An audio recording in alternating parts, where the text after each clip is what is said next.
A very good morning, everybody, and welcome to the AM Med Talk Sunday.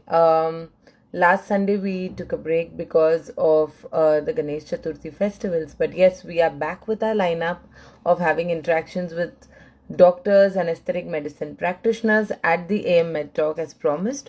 Today I have Dr. Mansi Shirolikal joining me. In fact, I can already see her live. So, Dr. Mansi, I will quickly add you in first. Scene. Having said that, I am hoping that you all are regularly downloading your copy of the magazine. Yes, Dr. Mansi, I have added you in.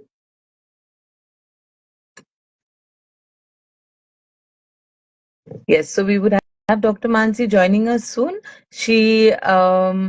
Yes, so she was featured in the anniversary edition of the magazine, and we recently. Hello, Dr. Hi. Mansi. Good morning. Good morning. Good morning, everyone. How are you doing? I'm good. How are you? Very well. Thank you so much for joining us on the live. Absolutely. Okay, so I was giving a quick introduction to of yours to all our viewers on this live and who would be watching this later. That Dr. Mansi Shirolikar, she's a consultant dermatologist and the founder of an online consulting brand at the rate Mansi.skin. So that's Right. the Instagram handle where you can reach her, Dr.Mansi.skin, and it's MANASI. Yeah. And she is also consulting with the Kalpana Nursing Home, Shivpuri, Madhya Pradesh. Right. Wow. So, Dr. Mansi, I must tell you, this is the first time that I have a doctor from Madhya Pradesh joining us on a live. So, I am really So I'm excited and based in both Mumbai and Madhya Pradesh. nice. Uh, and the nursing home is my in-laws, so I'm practicing here on and off, and mainly online. So, you and I share one thing in common. I am also based in Mumbai and Madhya Pradesh. Oh, that's So, lovely. right now, I am doing this live with you from Bhopal. Oh, lovely. Great. So today, Dr. Mansi and I are going to be discussing the effective use of topical cosmeceuticals. And yes, before I get to the questions, I will give a quick introduction to myself. Most of you who join us regularly would know, but I'm Shriyal Setumadhavan, the editor of Aesthetic Medicine India, and I bring to you the AM Med Talk every Sunday at 11 a.m. So do keep joining us on the live. So, yes, Dr. Mansi, so today I have some questions for you where we would be discussing topical cosmeceuticals. And of course, I always keep the comment box open for everybody watching us. They can feel free to send in their questions as well. And post the live, we would also be sharing this live on our Instagram pages on the Aesthetic India Instagram page as well as on Dr. Mansi's page. So, definitely we would welcome comments post the live as well. Okay, so Dr. Mansi, are we all ready to get started? Yes, that's good. Super. Okay, so we'll begin with the key factors that dermatologists should consider while choosing topical cosmeceuticals for their patients. Yeah. So when it comes to topical cosmeceuticals, the first thing we need to know is your patient history, right? Because we're not randomly doling out advice. So we have to know patient history is extremely important. We need to know any history, firstly, of whatever allergic reactions that they could have had. If they have any known allergies, we need to know that. Okay, so for example, some patients are allergic to topical vitamin C. Some of them cannot handle benzoyl peroxide. So we need to know all of this beforehand. We need to know what all products they may or may not have tried earlier, which may or may not have worked for them as well.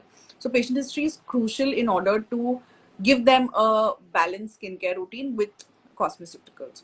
Then the next thing we need to know is their skin type. So obviously, if somebody has extremely oily skin, we wouldn't want to give them very heavy formulations, right? So we need to know their skin type. We need to know if they also have sensitive skin, acne-prone skin, so that we can tailor their routine accordingly. Apart from this, we also want to know their compliance. What, because if we want to give them, let's say, even a basic 3-4 step routine, but if the patient compliance is low, then it doesn't really make a whole lot of sense. We need to know what their general routine is like. For example, if a patient has, let's say, a night shift, then we would want to tailor their routine again accordingly. So this is one of the most important things. Then apart from that, when it comes to the cosmeceutical itself, we want to know the ingredient. Obviously, we would need to keep that in mind, and the delivery formulation that it's coming in the delivery system. So is it a serum? Is it a moisturizer? Is it an emulsion? We would want to keep all of these things in mind before we start giving out cosmeceuticals to patients. And can you highlight the most common active ingredients in cosmeceuticals and their specific skin benefits? Right. So one of the most common is, of course, hyaluronic acid. So as we know that is a humectant. It will hold up to 1,000 times its weight in water. Its benefit is for any skin that is not able to tolerate any sort of like exfoliants or vitamin C's. You can use it there, and of course, it will help to hydrate your skin. So if you are somebody with a broken skin barrier where you're experiencing a lot of transepidermal water loss, using hyaluronic acid will help a lot. Then you have niacinamide, which is also pretty beginner friendly, I would say.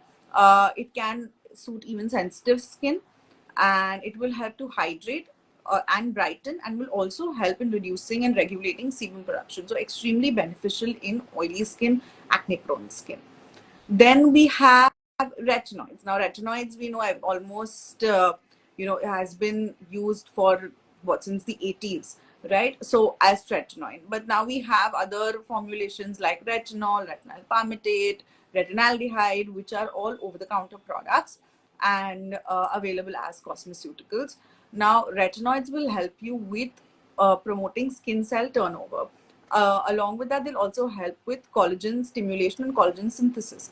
Both of these together will help in reduction of fine lines and not obviously not static deep set wrinkles, but yes, will help in prevention of them as well. So, and that collagen will also then aid as a humectant. It will help in retaining water and giving your skin a bit of that plump glowing look. Then because retinoids will help in skin cell turnover, they will also help with acne. So even though, so for example, we have adapalene, which is prescription, but yes, that is also retinoid, and that does help in acne a lot. Then we have vitamin C. Vitamin C is an antioxidant, but notoriously unstable. We try to stabilize it with ferulic acid and vitamin E. This also helps in collagen synthesis, and also because of its antioxidant nature, it helps in fighting free radicals, and so helps in decreasing pigmentation and decreasing signs of aging. We have exfoliants. We have AHAs and BHAs, AHAs will act to dissolve the upper layers of your skin. So they will also help in pigmentation. They'll also help in retexturization. So they'll help in resurfacing. If you have very not very deep acne scarring, they might help with that as well. Then BHAs will, of course, because they're keratolytic, they're lipophilic, they'll go deep into the follicles and they will help to unclog them if they are plugged with keratin. So they will help in prevention of acne formation as well. So these are your basic ones. And of course, nowadays we also have peptides into the mix. So peptides help with brightening. They also claim anti-aging benefits. And we're still learning more about peptides, but yeah, a lot of formulations also add in a peptide with a vitamin C or with a retinoid. Are there any challenges involved, especially for, like you mentioned, acne-prone skin or particularly sensitive skin? Are there any challenges in integrating the cosmeceuticals into treatment plans for various skin types? Yeah. So when it comes to sensitive skin specifically, we would not want to give them anything that is likely to impair their skin barrier. They're already sensitive, so good patient history in place so that we know if they have any sort of allergies or any sensitivities to any particular ingredient. And of course, we would want to avoid that ingredient. But other than that, for sensitive skin, we would again want to go in with gentler stuff. So instead of, let's say, an AHA, we would want to give them, azelaic acid. Or if we're going for an AHA, we would want to not use glycolic acid and go with a lactic or a mandelic acid with a low percentage of the product. Instead of going for like a salicylic acid, we could go for a betaine salicylate, which is a gentler version, or we can go for a niacinamide, which will also help, but will not trigger any sort of impairment of the epidermal barrier. So that would be for sensitive skin. And of course, we would advise them to patch test wherever necessary. We would want, if possible, we can go for a formulation which is like a more moisturizing, like a moisturizer with cosmeceuticals added to it. We would want to do something like that so that we would minimize any epidermal damage from our end. And of course, Hmm. patch testing is key here as well. And when it comes to acne prone skin, again, we would want to use products or use formulations that are not oil based in any way. We would want to go more for a water based formulation. We would want to keep it as oil free as possible, non comedogenic. And instead of, like, for example, earlier we would not have very elegant cosmetic sunscreens, so a lot of those would cause breakouts. For acne as well, for acne prone skin as well, it's important that they have sebum regulation. So in these cases we would want, and as we know that moisturizing your skin will also help in sebum regulation, because if your skin is dry, our skin cannot produce any water, it can only produce oil, it will produce more oil, the oil will clog the follicle and lead to comedones. So we would want to moisturize them, but with oil-free formulations, with your hyaluronic acid-based products and all of that, so that their skin is also well hydrated and it produces less oil. So it is extremely important for acne-prone skin specifically to go for non-comedogenic wherever possible. And a lot of patients with acne find it challenging to not live with the acne, but to live with the post-inflammatory hyperpigmentation. So to incorporate a product, whether it is an exfoliant or whether it's an azelaic acid, to incorporate that will also simultaneously help with their marks is extremely important, because for patients, they think that their acne only lasts for a couple of days, but the pigmentation lasts for a couple of weeks to months, so they want that to be treated on priority. Right, right. And when we speak about these in-office treatments like chemical peels and lasers, Right. do cosmeceuticals complement these in-office treatments, and what any specific combinations that work best?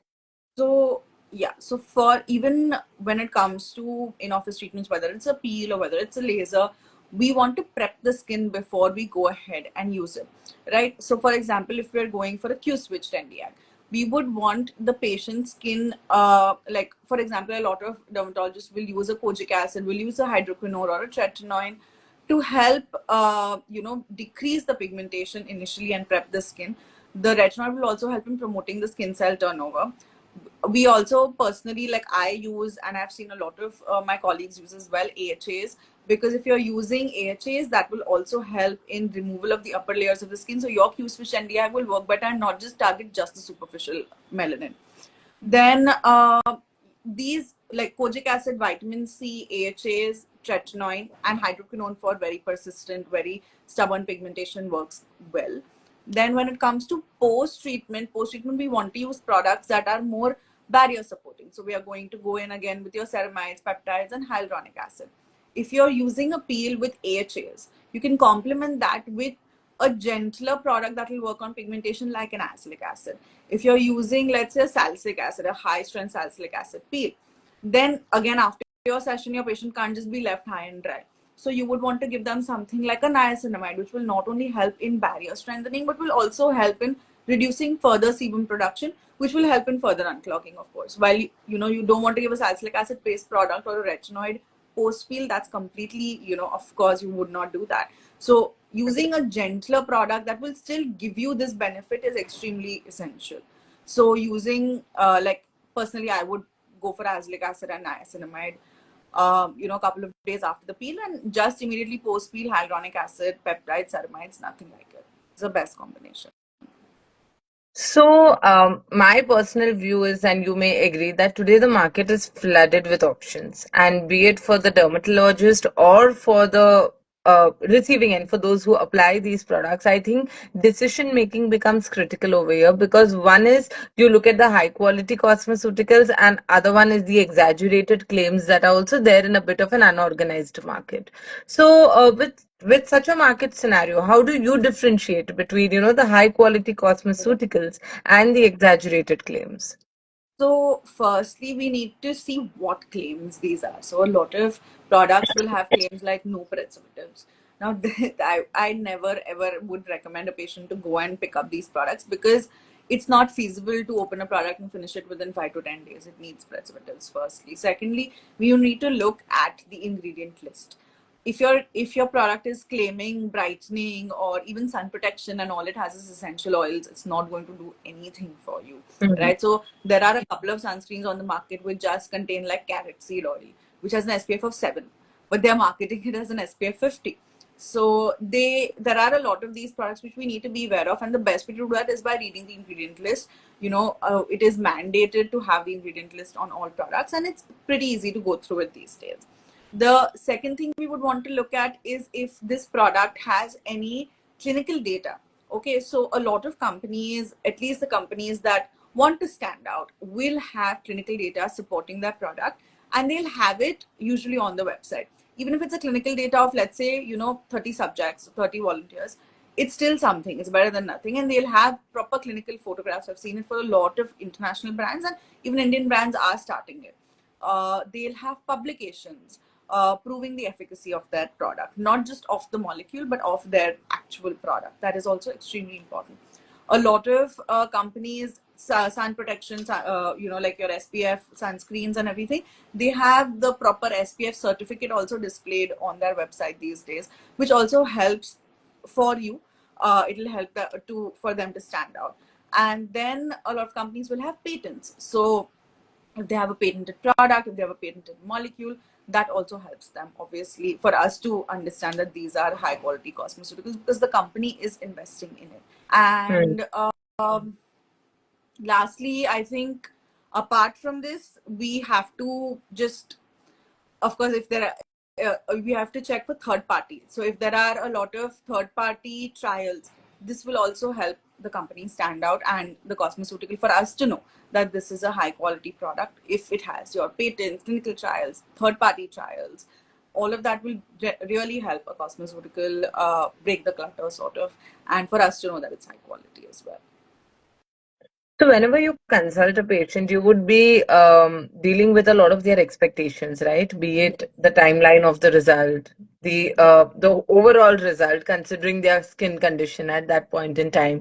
And then when you talk about topical cosmeceuticals, they would have some expectations there as well, apart from the other treatments that you would be putting to use. So how do you address these patient expectations? What is your approach? So, firstly, very clearly, we have to lay out some framework of a timeline for a patient because they are coming in blank. I would, as much as I would love to tell a patient that, okay, you have to wait 12 weeks, and they're just like, okay, fine, it doesn't work like that. We have to tell them, how a particular product is going to work, explain the product mechanism of action, and explain the timeline that they will need for seeing results. Okay, and we also, like, typically, let's say for an example, a patient of acne will come in. They don't just have acne. Apart from their active acne, they have PIH, they have post acne scarring, and they want to treat everything. Apart from that, they may even tell you, no, I have fine lines and wrinkles, fix that as well. Okay, so you have to give them a framework of how we deal with it. You have to, crawl before you run. So I will typically tell them that, okay, we will need to start out with your acne first. While I understand all of these concerns are there, we cannot do that while you have active inflammation on your face. So we do that. Along with that, like I said, you add in an AHA, add in an azelaic acid if possible, to just soothe them so that they are also happy ki, okay, something's happening for the pigmentation as well. You start that out, and then we, apart from that, when they start seeing results by the 4th week, by the 6th week in their active acne, they are also much happier. Then, of course, they are also willing to wait that extra 8 weeks or 12 weeks that it would take for their pigmentation to reduce with just cosmeceuticals. And then for their fine lines and wrinkles, by then, it's already been 3 to 4 months. They are starting to see a few changes. Usually, by using the right products, while when their skin is hydrated, they're not going to see those superficial fine lines as well. So they're pretty happy with that. And then, of course, we can manage it like that. But ensuring that the patient is aware of your protocol, of your treatment plan, is extremely important in compliance, because it is teamwork. Until they don't do it, it's not going to matter what you give them. So it is extremely important that your patient knows what your thought process is. And of course, apart from that, we have to give them general timelines that, okay, a retinoid is going to take 8 to 12 weeks, or a niacinamide is going to take, whatever, 6 to 8 weeks. We have to tell them that. So that is, for me, the most important thing in ensuring patient compliance. And then, of course, if they want to, like many times, a patient will come and say, this is a sunscreen I'm using and I'm very happy with it. You have to accept it. You cannot want to change every part of their routine. They will say, okay, I'm using this moisturizer, only half of it is left. Only after that I will switch to this or whatever. You have to respect that, and you have to let go of those things, and you cannot impose an entire routine change. Only when you work in tandem with it will you manage their expectations. And of course, when it comes to that also, you want to tell them, for example, with acne scarring, that okay, even if I do a CO2 laser, even if I do an erbium glass, your skin's not going to go back to how it was pre-scarring. Mm, So mm, just being mm. honest and laying out a timeline really helps in managing patient expectations. And if you could tell us a little more about the role formulation stability plays in the effectiveness of cosmeceutical products, and how do you advise your patients on this? So when it comes to your formulation stability, so let's talk about something like an L-ascorbic acid. So as we know, that is extremely unstable. So I would want my patients, if they're using first they're using a vitamin C, I would want them to use L-ascorbic acid. If they don't have sensitive skin, if they don't have acne prone skin, then I would want them to use L-ascorbic acid, especially for your more mature patients, patients with melasma, patients with extremely dry skin. L-ascorbic acid is really good. And but what I would want to do in formulation is, for something so unstable, firstly it must be co-formulated with a vitamin E, with a ferulic, to help stabilize it. Other things we would look at in packaging would be that it should be in an opaque bottle. It should not be in a transparent bottle, because that will cause oxidation. If additionally it can be in an airless pump, even better. We don't want any droppers to come in and then further oxidize the product. So when it comes to formulation stability, we will look at things like your packaging, like the percentage of the product, whatever it is co-formulated with, to help further stabilize it. These would be the most important things. And of course, if it has any particular storage instructions, we would want the patient to follow that as well. And do you tailor cosmeceutical treatments for patients with different, ethnic backgrounds and skin concerns? And how do you do that? Absolutely. So again, if I have a patient from way up north, right? Like, because most of my practice is online, so I have patients pan India, and if I have a patient from, let's say, Kashmir, they typically have a lighter skin tone. They fall into your Fitzpatrick 2 to 3 sort of, and they are more likely to see post-inflammatory erythema rather than post-inflammatory hyperpigmentation. So you'd see a lot of red spots on their skin rather than your typical pigmented brown spots. So we would want to tailor our routine accordingly. We would want to use products like a niacinamide, like an azelaic acid for them. Whereas patients with a deeper skin tone, where you will see more PIH rather than PIE, there you would want to use for your post-inflammatory hyperpigmentation. You can again go ahead with more like glycolic, with kojic. That will help that person a lot more than something like an azelaic or a niacinamide. So, and also that is targeted more towards erythema. Erythema will also respond more to vitamin C. When it comes to procedures, also like an IPL will benefit this patient a lot more than hyperpigmentation. PIH is not going to respond as well to an IPL. So we would want to tailor accordingly. Then if ever, like Caucasian skin also will have PIE way more often than PIH. So your products your cosmeceutical ingredients have to reflect that. You would not want someone who has, let's say, extremely sensitive skin, or again Fitzpatrick 2 or something. You wouldn't want to give them extremely like Trifarotin right away. We would want to increase it gradually if we are giving something like that, because again they are more prone to getting irritation and burns, whereas our Fitzpatrick 4-5 are a bit more resilient. Like, even though a lot of people believe that skin of color is more prone to PIH and everything, I have personally not seen that happen at all with patients. The only time maybe I've done like a TCA peel and there's been like a PIH, but even that settles. So I have found that more with your Fitzpatrick 2 and everything, with lighter skin tones, it is more likely to cause that very stubborn pigmentation if you use very high potency or high um, like products with a high percentage of active ingredients. Right, right.